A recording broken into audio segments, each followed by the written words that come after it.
Kehadiran pembenci adalah bukti empiris bahwa kamu memiliki sesuatu yang tidak mampu mereka capai.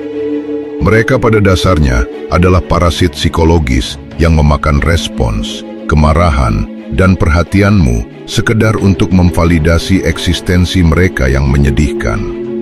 Membalas dendam dengan konfrontasi fisik atau adu mulut murahan hanya akan menurunkan derajatmu ke level mereka yang sudah berada di dasar jurang. Kamu tidak perlu mengotori tanganmu atau membuang energimu untuk menghancurkan mereka berkeping-keping. Kemenangan absolut tidak diraih dengan adu otot, melainkan dengan manipulasi mental yang berkelas, presisi, dan tanpa ampun. Kamu bisa membuat nyali mereka menciut dan menghancurkan ego mereka hingga tak tersisa, murni hanya dengan mengubah mekanisme psikologismu sendiri. Berikut adalah cetak biru brutal namun elegan untuk membungkam dan mengecilkan mental mereka yang membencimu tanpa perlu memberikan satu sentuhan pun. Pertama, tetap tenang dan tidak terbawa emosi. Pengendalian emosi adalah baju zirah yang tidak bisa ditembus oleh provokasi semurahan apapun. Jangan pernah biarkan mereka melihat secercah pun kemarahan, kesedihan, atau rasa frustrasi di wajahmu. Ketenanganmu adalah mimpi terburuk bagi mereka yang merancang skenario untuk menghancurkan hari-harimu. Tujuan utama dari setiap tindakan provokatif mereka adalah untuk melihatmu menderita dan lepas kendali. Dengan tetap mempertahankan ketenangan es yang absolut, kamu tidak hanya menangkis serangan mereka, tetapi juga membalikan serangannya secara psikologis. Kamu menunjukkan kepada mereka bahwa kapasitas mereka terlalu dangkal untuk bisa menyentuh keteguhan mentalmu. Kontras ini akan mulai bekerja. Sementara mereka sibuk bertingkah bodoh, berteriak, atau bermanuver dengan panik, kamu tetap santai dan tak tersentuh.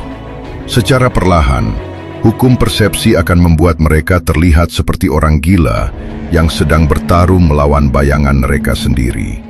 Rasa malu akan mulai menggerogoti mereka saat menyadari betapa bodohnya tingkah mereka. Kepanikan dan amarah adalah bahasa dari mereka yang kehilangan kendali, sementara ketenangan adalah bahasa dari kekuasaan dan dominasi mutlak. Semakin stabil emosimu, semakin menciut mental mereka, karena mereka sadar mereka sedang berhadapan dengan tembok baja yang tidak bisa diruntuhkan dengan kerikil. 2. Gunakan kekuatan diam. Kebanyakan orang salah mengartikan diam sebagai bentuk kelemahan atau kepasrahan. Padahal, diam yang dikalkulasi adalah agresi psikologis tingkat tinggi. Diam bisa menembus mental lawan jauh lebih tajam dan mengintimidasi daripada rentetan kata-kata makian paling kotor sekalipun. Kamu menahan amunisimu dan itu menakutkan. Dengan tidak merespons, kamu menciptakan sebuah kekosongan yang gelap dan canggung bagi lawan. Dalam kekosongan respons tersebut, musuh kehilangan arah karena mereka tidak mendapatkan umpan balik untuk merencanakan langkah selanjutnya. Kamu memaksa mereka untuk bertarung dengan pikiran mereka sendiri. Dalam keheninganmu, pikiran mereka akan menjadi musuh terbesar mereka. Mereka akan mulai menciptakan narasi paranoid di dalam kepalanya sendiri, bertanya-tanya apa yang sedang kamu rencanakan, dan mulai meragukan apakah serangan mereka benar-benar memiliki dampak dan mampu menggores hatimu. Diammu menyiksa mereka dari dalam. Dinamika kekuasaan berpindah sepenuhnya ke tanganmu saat kamu menolak bermain pingpong verbal dengan mereka. Kamu memegang kendali narasi dengan tidak memberikan materi apapun yang bisa mereka gunakan, membuat mereka merasa lumpuh, bingung, overthinking, dan pada akhirnya menciut ketakutan. Ketiga, tetap bahagia. Kebahagiaan sejati adalah tindakan pemberontakan paling brutal terhadap orang-orang yang menginginkan kejatuhanmu. Jalani hidupmu dengan riang gembira. Habiskan waktu dengan keluarga dan lingkaran terdekat yang berkualitas, dan nikmati setiap detik eksistensimu. Tertawamu adalah racun paling mematikan bagi sistem saraf mereka. Para pembenci hidup dari asumsi bahwa tindakan mereka membuat hidupmu menderita. Ketika mereka melihat matamu memancarkan kebahagiaan yang murni dan tidak dibuat-buat, fondasi keyakinan mereka hancur seketika. Kebahagiaanmu adalah konfirmasi mutlak bahwa mereka gagal total dalam misinya.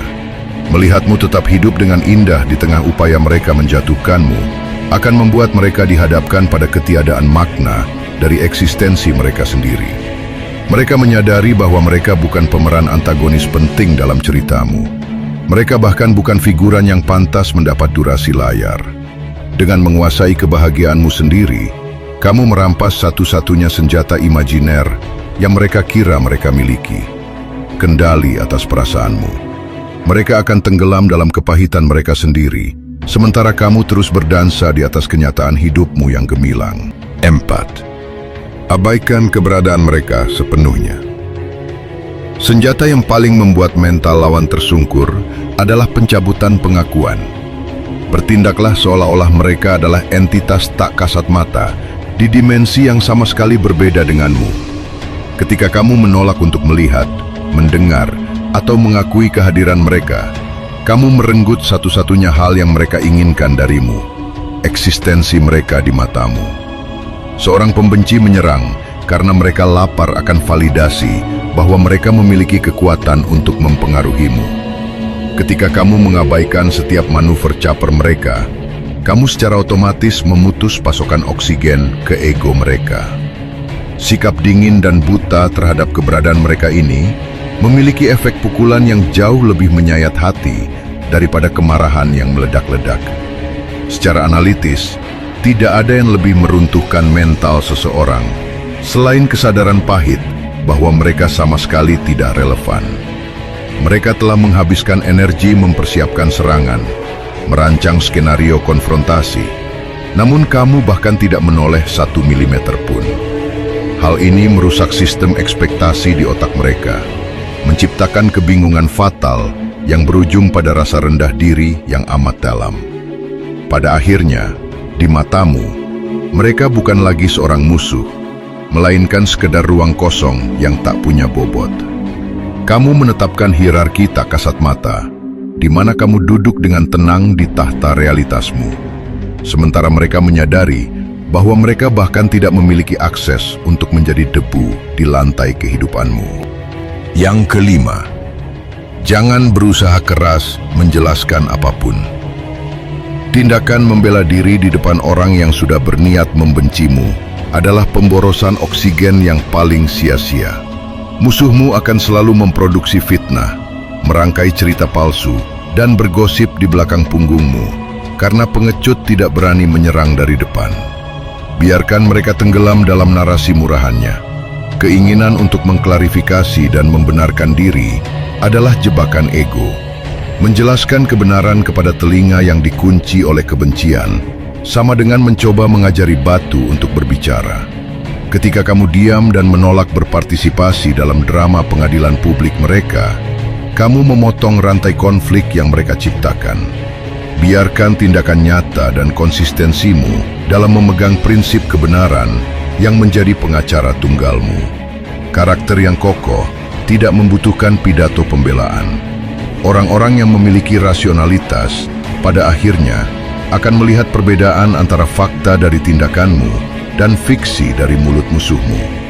Waktu adalah hakim paling kejam yang tidak pernah menerima suap. Kebenaran memiliki cara alami untuk muncul ke permukaan tanpa perlu kamu seret secara paksa. Biarkan waktu bekerja mengekspos kebohongan mereka, sementara kamu tetap berdiri tegak tanpa perlu mengucapkan satu kata pembelaan pun. 6. Jangan pernah sebut namanya atau bahas dia. Lidahmu terlalu berharga untuk mengeja nama individu yang bahkan tidak pantas menjadi catatan kaki dalam buku kehidupanmu. Saat kamu menolak untuk membahasnya, kamu secara efektif mematikan eksistensi mereka dalam realitasmu. Tak ada hukuman yang lebih mengerdilkan daripada menyadari bahwa nama mereka haram disebut oleh lidahmu, seolah mereka tidak pernah dilahirkan. Jangan pernah tergelincir ke dalam godaan murahan untuk membuka aib atau membicarakan keburukan mereka di belakang. Bergosip adalah mata uang bagi orang-orang dengan mentalitas kerdil, dan kamu tidak bertransaksi dengan koin semacam itu. Membalas fitnah dengan menceritakan kebusukan mereka hanya akan membuat orang-orang melihatmu setara dengan musuhmu. Biarkan mereka berteriak dan berbusa-busa menebar fitnah. Kamu cukup merespons dengan keheningan yang bermartabat. Ketika kamu dengan konsisten menjaga mulut dan tidak pernah merendahkan diri untuk mengeluhkan eksistensi mereka, publik secara otomatis akan menangkap sinyal supremasimu. Orang-orang yang rasional akan melihat secara jelas siapa yang bertindak seperti pecundang yang haus drama dan siapa yang berdiri tegak bak seorang penguasa sejati. Integritasmu yang kokoh dan keenggananmu untuk ikut campur dalam lumpur gosip secara otomatis meroketkan wibawamu jauh melampaui mereka. Pada akhirnya, menjaga integritas adalah bentuk dominasi absolut yang tidak bisa dibantah oleh argumen apapun. Kamu membuktikan bahwa kapasitas mental dan moralmu berada di kasta yang jauh berbeda dan tidak tersentuh. Mereka terpuruk makin dalam di kubangan kebencian yang mereka gali sendiri, sementara kamu melangkah pergi dengan tangan dan mulut yang bersih. 7. Menjadi lebih baik dari mereka.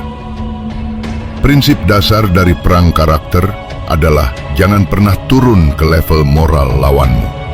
Ketika mereka bermain kotor, berkubang dan merangkak di lumpur sambil menggunakan taktik picik, penolakanmu untuk membalas dengan cara yang sama adalah tamparan paling berkelas yang bisa kamu berikan. Menjaga martabat tetap tinggi saat diprovokasi membutuhkan kekuatan mental yang luar biasa. Dan inilah yang membedakan predator puncak dari mangsanya.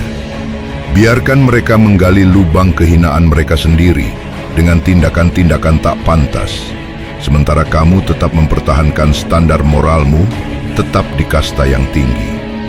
Perbedaan kualitas karakter ini akan menjadi sangat kontras dan menyilaukan mata siapapun yang melihat. Orang-orang di sekitarmu, secara sadar atau tidak, akan membandingkan kepicikan pembencimu dengan kebesaran jiwamu. Hal ini secara otomatis menempatkan musuhmu dalam sorotan yang sangat memalukan. Reputasimu akan berdiri kokoh seperti monolit baja yang tidak tergores oleh cakar-cakar tumpul fitnah mereka. Kamu menang secara mutlak bukan karena kamu menghancurkan mereka secara aktif, tetapi karena kamu membiarkan kualitas dirimu yang bercahaya menelan kegelapan mereka.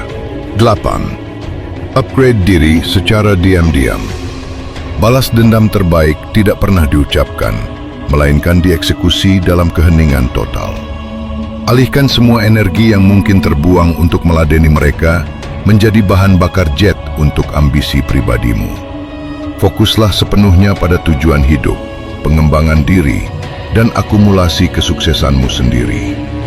Filosofi dari pergerakan diam-diam adalah kamu tidak memberitahu musuh di mana posisi pasukanmu berada. Tidak perlu memamerkan prosesmu atau berteriak tentang rencanamu pada tetangga atau di media sosial. Biarkan hasil akhir yang meledak di depan wajah mereka tanpa peringatan apapun. Dampak psikologis yang mereka terima akan sangat menghancurkan ketika suatu hari mereka terbangun dan menyadari kamu telah berada ribuan kilometer di depan mereka. Sementara mereka sibuk merangkai kebencian di tempat yang sama, kamu telah mengevolusi dirimu menjadi raksasa yang tidak lagi sanggup mereka hadapi, bahkan dalam mimpi mereka. Pembuktian melalui ucapan adalah tindakan murahan, sementara pembuktian melalui pencapaian adalah pukulan telak tepat di wajah mereka. Kesuksesanmu yang sunyi, namun masif, akan membungkam mulut mereka selamanya, membuat mereka merasa luar biasa kecil, dan mental mereka hancur berkeping-keping. 9. Tetapkan batasan yang tegas. Batasan yang tegas adalah tembok benteng yang melindungi kewarasan dan otoritasmu. Jika ada individu yang secara aktif membencimu, Langkah paling rasional dan brutal adalah mengamputasi akses mereka ke dalam hidupmu secara permanen. Jauhi, putus kontak, dan hentikan segala bentuk interaksi sekecil apapun. Ini bukan tentang lari dari masalah. Ini tentang menyeleksi siapa yang pantas duduk di meja kehidupanmu. Kamu memiliki hak veto absolut atas energi siapa yang boleh masuk ke dalam radiusmu. Menutup akses bagi mereka adalah sebuah pernyataan kekuasaan bahwa mereka tidak lolos kualifikasi untuk berinteraksi denganmu. Jangan beri ruang untuk perdebatan atau negosiasi. Blokir nomor mereka. Hindari rute jalan yang sama jika memungkinkan, dan potong jalur komunikasi. Kamu mengubah mereka dari orang yang bermasalah denganmu menjadi orang asing yang tidak memiliki hak masuk. Realitas yang membekukan bagi mereka adalah ketika pintu ditutup tepat di depan wajah mereka tanpa penjelasan. Mereka tidak lagi memiliki panggung untuk menampilkan kebencian mereka di depanmu, dan tanpa panggung, seorang badut sirkus tidak akan punya kesempatan untuk tampil. 10. Lepaskan kebencian dalam hati, tapi jangan lupakan pelajarannya. Menyimpan dendam ibarat kamu menenggak racun dan berharap musuhmu yang sekarat. Beban emosional dari kebencian hanya akan mengikat kakimu untuk maju. Lepaskan kemarahan itu, bukan sebagai bentuk pengampunan yang cengeng, melainkan sebagai bentuk pembuangan sampah dari dalam pikiranmu. Tidak ada hal yang lebih merendahkan martabat seorang musuh selain menyadari bahwa kamu sudah sepenuhnya melupakan mereka dan melanjutkan hidup seolah mereka tidak pernah ada. Membawa kebencian berarti kamu masih menganggap mereka penting. Melepaskannya berarti membuang mereka ke tempat sampah sejarahmu. Namun, melepaskan emosi bukan berarti mengalami amnesia. Hapus perasaan bencinya secara total, tetapi simpan data analitis dan pelajarannya dengan cermat. Kamu kini tahu pola pikir manusia beracun, cara mereka bermanuver, dan karakter seperti apa yang harus dihindari di masa depan. Dengan cara ini, mereka kehilangan kemampuan untuk menyakitimu hari ini. Tetapi mereka secara tidak langsung telah melatih ketajaman intuisimu untuk hari esok. Mereka merosot dari posisi ancaman menjadi sekedar bahan studi kasus dalam evolusi kedewasaanmu. 11. Biarkan hukum tabur tuai atau keadilan Tuhan yang memberi pelajaran.